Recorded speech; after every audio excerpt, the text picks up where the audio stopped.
You're listening to the Skills World Live radio show with Tom Buick.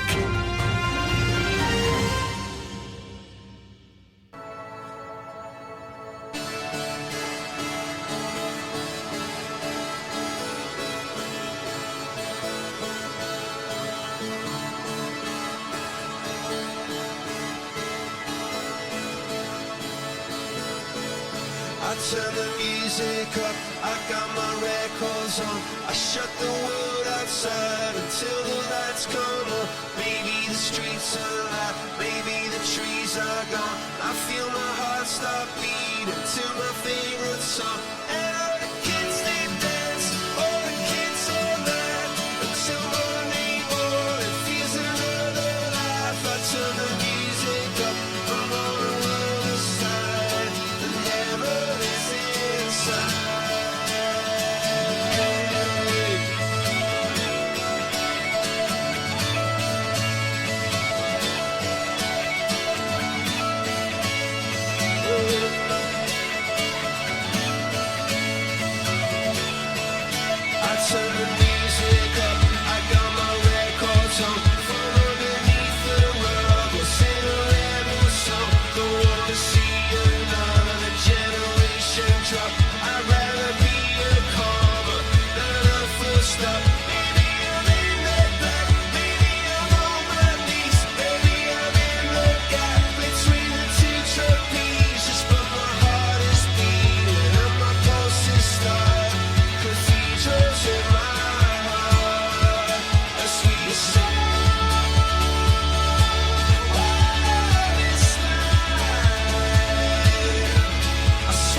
Yeah, have you been busy on your side?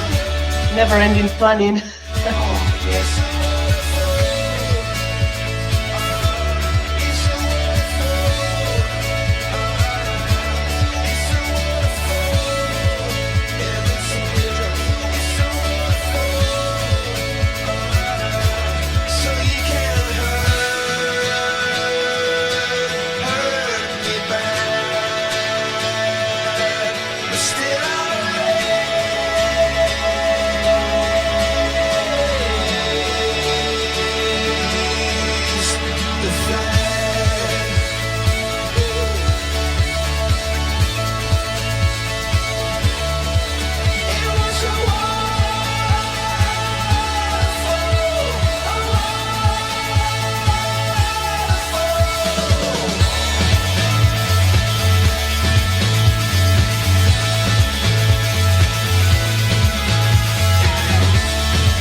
Peridot Partners works across the UK education and skills sector to transform leadership and inspire societal change.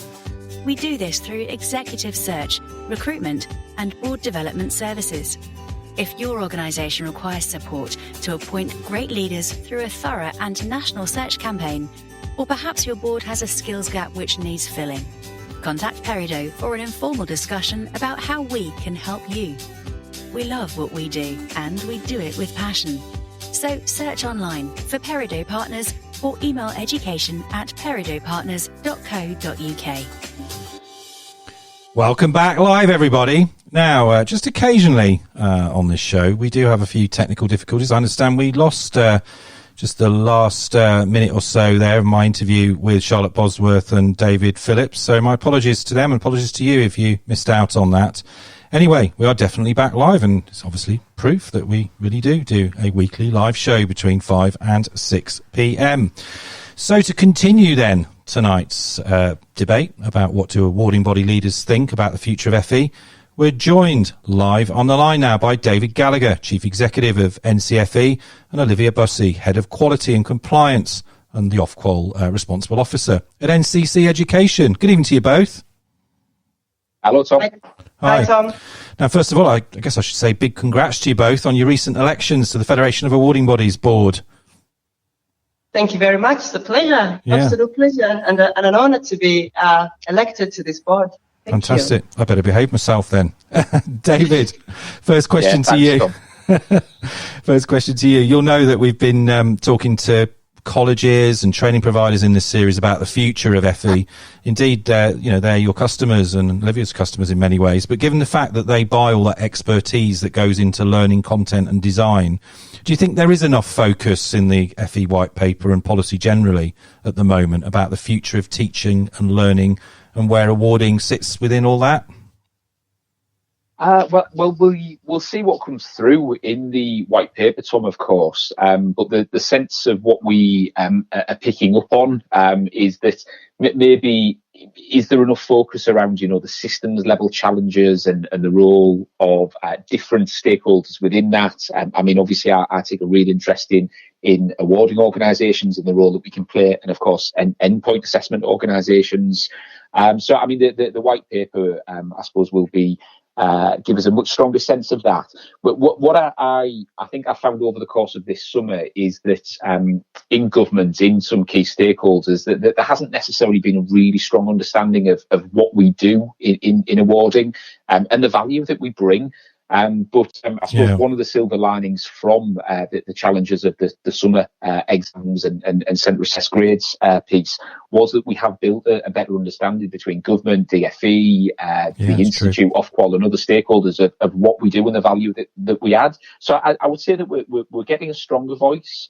That there's a lot to do there, but the white paper will be really telling us to, whether what we bring to the party, I suppose, is really recognised. Yeah, I thought it was interesting last week when I was speaking to the college leaders, and obviously there's some amazing recommendations in things like the College of the Future report, and we discussed, some of those at depth. But one of the things that really struck me, and perhaps it speaks to your point there about, the value of awarding, of assessment, of pedagogy, content, curriculum, all those things that go into, if you like, the whole FE system. We spent a lot of time with the colleges just talking about what they call system level leadership. And when I read the report, of course, there's very little in there actually about assessment and content. Do you think that's a bit of a missed opportunity as well as a blind spot, David, within the FE sector? I do. I definitely think it's both. And what I would say is that 2 years ago, before I joined NCFE, and look, I've been in and around education for most of my career, but until 2 years ago, I had little appreciation of the role of an awarding organisation and what assessment businesses bring to the sector in terms of that value. So I can't really be too critical that it's only in the last 2 years that I've really understood, the role, the importance of what organisations like NCFE and others do. So I do think that there's a missed opportunity there. And one of the examples I use quite a lot is that we engage with industry and occupational experts at scale to design and develop new qualifications. And if we found really smart ways to then systematically embed that labour market intelligence, those networks, that insight into the delivery that our centres undertake, to make sure, teaching and learning is really lined up with employers' needs, facilitate work placement, facilitate apprenticeships, facilitate great sort of progression opportunities, we could be even stronger. So I do think there's a huge, and not just that, there's all sorts of reasons why, assessment is such an important part of having a really vibrant further education system. So I definitely think there are missed opportunities, but we are seeing some great examples of how different stakeholders in the system, our partnership with World Skills and then partnering with centres and thinking quite differently. So hopefully the white paper gives us some of the conditions and some of the resources that we need in the system. But I think a lot of the innovation, the revolution needs to come from the sector and a lot more collaboration. And so, we are seeing some of that, but there definitely is a need for more. Yeah, absolutely. And indeed, what I think you coined the ecosystem, the skills ecosystem, I think is something that you're seeing creeping into a lot of other publications as well from other parts of the FE system. Olivia, let's come to you. The government, as you know, is engaged in a lot of quals reform at the moment. Indeed, ministers say they want to reduce the number of qualifications, but just perhaps reflecting a bit there on what David was saying, what's your kind of sense of where things are at with the landscape at the moment with awarding, given, for example, you're the responsible officer regularly in touch probably every day with the regulator Ofqual. What's your reflections on some of that? Yeah, I think for me, perhaps an area to focus on when we think about qualifications and we're talking about reducing the number of qualifications, perhaps the question should be to understand what the skills requirements are. And I don't personally think that there is too many qualifications, because at a time that the education world has been disrupted humongously in various areas, I think we need to be asking ourselves, perhaps is there a mismatch to the jobs? What do the students want? What does the current market want? And what do we need? What does the government need to do about that? What sort of level of understanding does the government need to go into to understand the current impact and how much of a disruption has happened across the education sector? I feel perhaps the question should be, even when we're thinking about the white paper, how do we put FE colleges at the heart of a national recovery plan if that's what we want to do, and how do we transform the education and the technical education so that it meets the needs of a perhaps maybe stressed social and economic landscape? These perhaps are the questions that I feel should be coming out of that white paper, and we should be focusing on that rather than perhaps thinking there's too many qualifications. I feel this pandemic has probably made us reevaluate. Perhaps we were focusing on quality and financial stability, and now we need to look at how we can perhaps find skills that will match the current sort of demand that's coming from the market and from students. Because I think that's a really strong point, actually, an observation that perhaps we're asking the wrong question. We're focusing on quantity, on the numbers of qualifications. I think it's worth actually, for those listeners who aren't part of the awarding and assessment sector, just pointing out that the Secretary of State only has to pay for the qualifications that actually are certificated. So all this sort of nonsense about the thousands of qualifications on the register never used. The taxpayer is not having to front up any money if qualifications aren't taken. Presumably, if qualifications are taken, then they're needed. Yeah. But David, what's your view on this sort of quantity versus quality debate then? Are we asking the right questions here?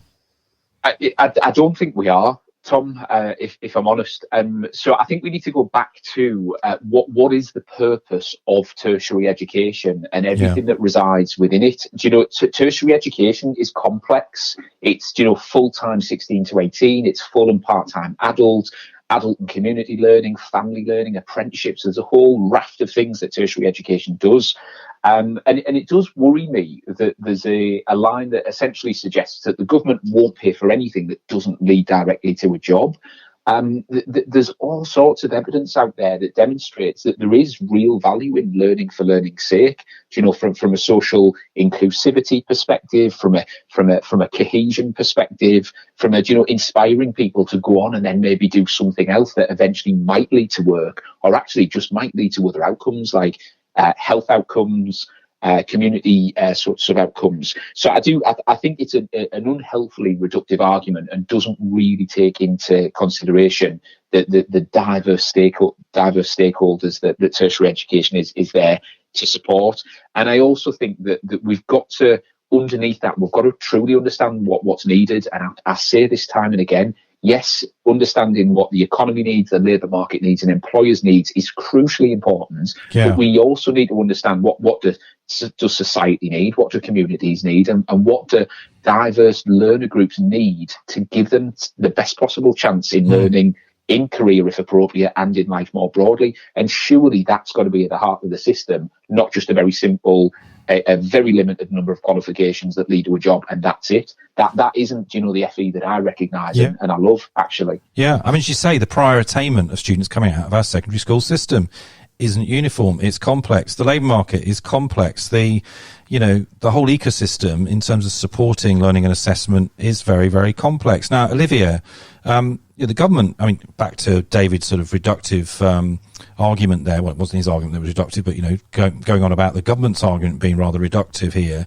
I mean, there's a vision, isn't there, emerging around technical and vocational education and academic education, which is to say in England, from 2024, 16 to 19-year-olds will have effectively a choice of two routes, either the A-level route or the T-level route. It's almost a binary choice. That's what we're getting back to. Is that right? I think that's a difficult question, perhaps, to look at what's right or what's wrong. And I probably echo what David had said about reviewing exactly why qualifications are in the market, and to probably narrow down to one path. It's not providing an overview. It's not giving learners the choices that they're looking for. As I said before, we are currently in a pandemic, and the skills level and the skills match have changed, and we need to take that into account. The government needs to take that into account to perhaps look at what is further and technical education, and what sort of level of skills should we be looking at within technical and further education, and perhaps look at the different approaches available in education policy to decide what gets taught, and go back to look at a national curriculum that perhaps is led by learners and supported by employers as well. And again, those two stakeholders work together to understand how we can predict the future and work on an FE and training that is generally consensus. There's a consensus around it too, and perhaps find an approach to a curriculum that we can strike a balance between the learner demands and employer demands. I also feel that perhaps maybe the government needs to go back to the purpose of colleges and other education and training bodies, and go back and understand what is the purpose for education and training. And this is time to perhaps reevaluate and think, why do we educate and why do we train? They should perhaps look at what's out there, the excellence that's already out there, and then work on the characteristics of a system that will support that sort of excellence and that information and the data and the statistics that they're able to look at it and evaluate and come back and bring that to policymakers, so that we can have an education that's balanced and strikes a balance that with employers and learners, what learners want and what employers want, so that the two of them are working together. Yeah, David, last word to you then. I mean, obviously NCFE is heavily involved in T-levels. There's a lot loaded onto them in terms of the ambition of the policy around access to skilled employment for those learners that graduate from those programs in the future. Again, we're back to this issue of employer engagement, aren't we? And the need for employers, not just educationalists, to engage with programs, study programs like T-levels. Are you confident that we will get to a good place post the pandemic, when perhaps the attention span of employers isn't diverted in crisis management to something a bit more stable, that actually, those T-levels will have those quality industry placements at the heart of them? Yeah, so I mean, the things I can say there, Tom, is T-levels absolutely is creating world-leading qualifications, technical qualifications that are as up to date, as current as they possibly can be to meet employers' needs, because of the level of engagement of employers in the design and development process and the rigour that the Institute and Ofqual have put around that, working with awarding organisations, so that the qualifications will be world class. The work placement element is tough in some sectors. It would have been a challenge pre-pandemic. The pandemic is not helping. Social distancing, bubbles, different sort of regimes, making that more of a challenge than it's ever been. But work placements or work experience placements are really crucial to give young people the exposure to, the experience of, the networks with employers that are going to help them to get on in life. And employers know that. Facilitating then how an employer can engage with the system where it doesn't become a burden. That's the challenge that we're up for. We know that colleges are up for, and we believe that employers are up for. It's just, I think, very difficult for them to get it to the top of their priority list. Lots of particularly smaller employers, but we're even seeing big employers are thinking about, surviving till Friday, not necessarily able to really think about long-term strategic workforce planning, which will then play into providing work experience placements for their future talent. It's just the reality of the world that we're living in. So I suppose my final point on it would be that government have been really supportive, and I agree that work experience placements within technical programs is really important. Awarding organisations and colleges are working really hard to make that work. I believe that employers absolutely want it. There are just quite a few challenges in the short term that we're trying to work through. Ultimately, I think we'll get there, but there's a lot to do. Yeah, we'll get there, I'm sure, ultimately. But as you say, a lot of change and a lot of challenge in the system. Alas, that's all we've got time for. But thanks indeed to you both, David Gallagher and Olivia Bussey. Great to have you on the show, Olivia, for the first time. Hope you come back and join Skills World Live again. Thanks so much to you both. Thanks, Tom. Thanks, Tom. You're listening to the Skills World Live radio show with Tom Buick.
Absolutely love the angelic voice there of Hannah Reid. That's London Grammar and a track called California Soil. It's featured actually on their new album, which is coming out in February, just after Christmas. Could be a present, but it's too late, obviously. Now, to close the show with me this evening, we're joined live on the line by the Federation of Awarding Bodies head honcho, head policy honcho, Dr. Rebecca Conway, and another head honcho, this time the Chartered Management Institute's head of policy and public affairs. Good evening to you both. Hi, Tom. Hello. Hi, Tom. I'm glad you gave me a promotion there. Have I got your job now? Yeah, well, I know, I like that, head honcho. Anyway, Rebecca, I mean, you can tell it's the closing segment, can't you? I'm having a bit of fun with you. Look, Rebecca, I want to come to you on the big hot topic, really, at the moment. I mean, you're dealing in your day job with a lot of awarding organisations whose learners and centres are affected by the qualifications reforms, and not just obviously the stuff that's gone on over the summer, including the level 3 and below review, with consultation windows closing for that actually at the end of January. Give our listeners a sense of the issues you're picking up then from the sector at the moment. Well, the qualifications review, it's been going on since 2019, and it's basically DFE remapping things in quite a radical way at post 16 for level 3 and also, level 2 and below as well. So in terms of what's being proposed, our big concerns, the concerns that we're hearing from centres is around the reduction in choice. For 16 to 19s in particular, if you want to follow a technical route, really all you can do is a T level. As David was saying earlier, they're great qualifications, but they're very demanding academically, even though they're framed as a vocational sort of technical qualification. And we know that there's loads of qualifications in the system already that really work for learners. So why are we sort of, messing around with something that's, working when we already have the solution? That's certainly one of the things that's come up. Yeah, absolutely. Daisy, at Chartered Management Institute, are your learners going to be very much affected then by some of these reforms that are in the pipeline? So potentially, I guess a key concern for us is that management and leadership sort of cuts across a lot of different things, sure, and it's not entirely clear how that will feature in the shake-up of these qualifications. And we think that's particularly a shame, because it's going to be so important going forward that people are able to continually up and reskill. And it's also very good to see that government are thinking about building in digital, but now is a really good opportunity to also build in those multifunctional skills across the piece. And so I think that's where we're kind of a little bit concerned about the changes, because those multifunctional skills are really, really key for getting people into employment and making sure that they can be resilient once there. Yeah, I mean, you say management leadership skills, absolutely every occupational sector, every part of industry needs good managers and leaders. The government's got this thing coming out called the, we haven't seen the qualifications list yet, but they've got this thing coming out, obviously called the Lifetime Skills Guarantee from next April.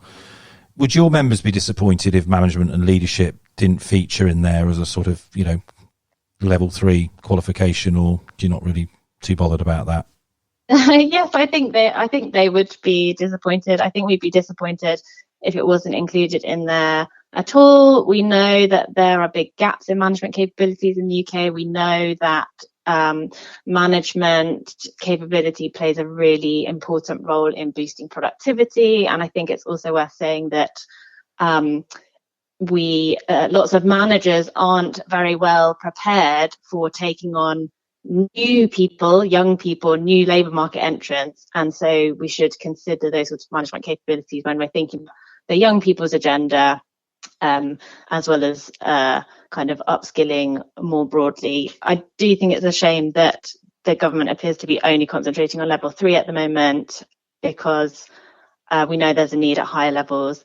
And it's also not quite clear. I think there's been sort of mixed messages on the value of a qualification. Yeah. It's key that we need flexibility. We need increased use of modularization. And you don't necessarily have to have a qualification, but there are also benefits to qualifications. Employers recognize them, individuals want them, and they can also help to build that structure and that framework that you need within organizations to continue developing capabilities. So I think it's really important that that's sort of not lost in this rejig. I mean, you say the Lifetime Skills Guarantee by definition is all about just level 3. It's for a first level 3 qualification. I mean, the government's defence, they might say, well, yeah, they are opening up a whole new reform as well around level 4 and level 5.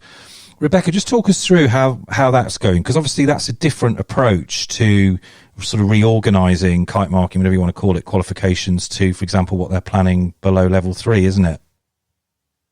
Yeah, it is and it isn't as well. So I think there's aspects of what they're doing at level 4 and 5 that we'll see come in at level 3, you know, with the sort of planned reforms that the government has. But at level 4 and 5, what the government are sort of looking for is for awarding organisations and also sort of FE providers as well to sort of submit their offer that they have at level 4 and 5, and you know, it's sort of quality reviewed, and then there's a sort of, you know, a stamp to show that it's, you know, it's on the it's one of the sort of high quality courses.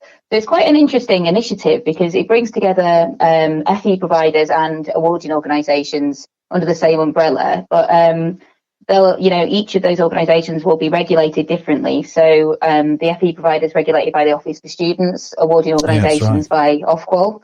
So there's some interesting quirks to the system. I think, you know, if I'm brutally honest, I think the jury's out at the moment on how successful those reforms are going to be. But it's certainly an interesting sort of change, I think, and we're kind of, you know, keeping a close eye on it. Yeah, absolutely. Well, as with all policy reforms, the proof of the pudding, as they used to say, is in the eating. Daisy, last word to you then on this, going back to levels 4 and 5. I mean, is that an opportunity around management and leadership, you think? I mean, obviously there's a lot of universities in this space, you're in this space. You know, how do we make sure awarding organisations are in this space as well?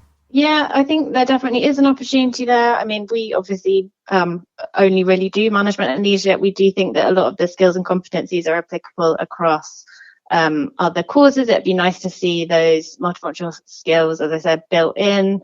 And obviously, there's a key role for employers here. So we want to maintain that close link with employers. We need to make it easier for them to get involved and take people on, whether that be through the work experience route with T levels or other provision. And I think that is obviously a key focus for government, and we'd like to work very closely with them on it. And it's probably something around front loading funding so that it's very easy for them to take them on, but there's some kickback if they can demonstrate that they've progressed them through the levels and given them good experiences and taken on new people. And that's what we'd like to see in terms of a virtuous cycle. Easier said than done, obviously. Yeah, indeed. Always easier said than done. But Daisy Hooper, Head of Policy, Public Affairs at the Chartered Management Institute, and Rebecca Conway, Head of Policy and Strategy at the Federation of Awarding Bodies. Thanks so much for giving up your time this evening and sharing your thoughts. Really appreciate it. Thanks, Tom. You're listening to the Skills World Live radio show with Tom Buick. Looks like the clock is up against us once again, folks. Just time to say thanks to all our guests this evening. The show, of course, behind the scenes, inspirational fixer. You know what I'm talking about. Thanks to Gavin O'Mara and his team at FE News. And, of course, Ellie Hansen, our fab digital producer. I'm going to play out now with this rather different take on that 1980s well-known classic.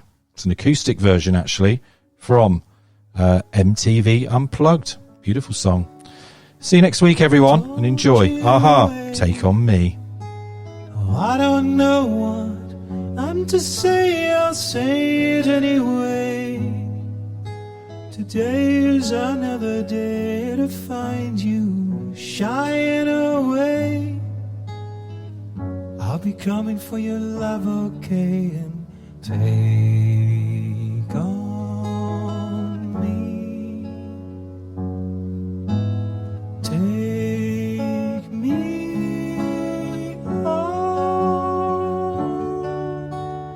I'll be gone in a day or two.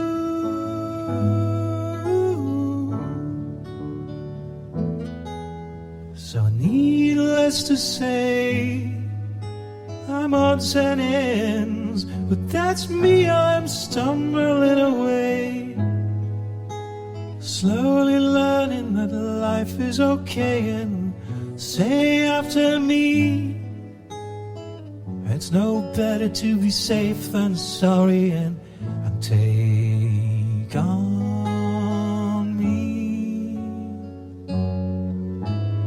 Take me on.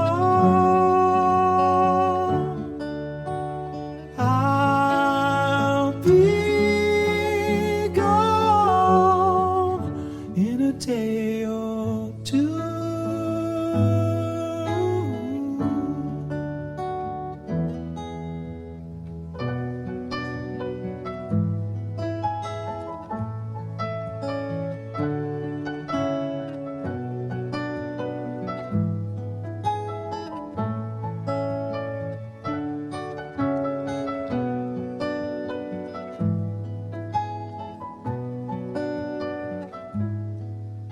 final things that you say?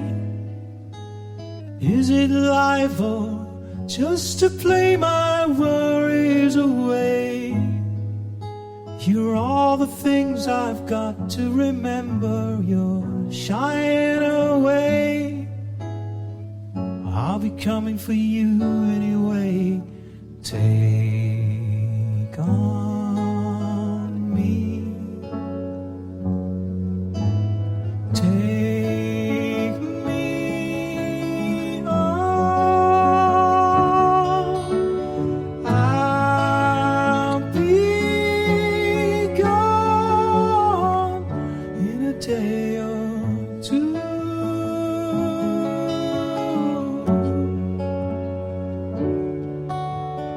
I'll be gone in a day or two.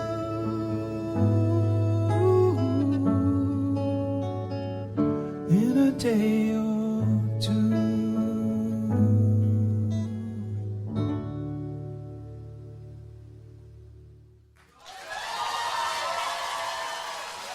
Remember to subscribe to Skills World Live at fenews.co.uk or just download the show from any one of your favourite podcasting sites, including iTunes, Spotify and Spreaker.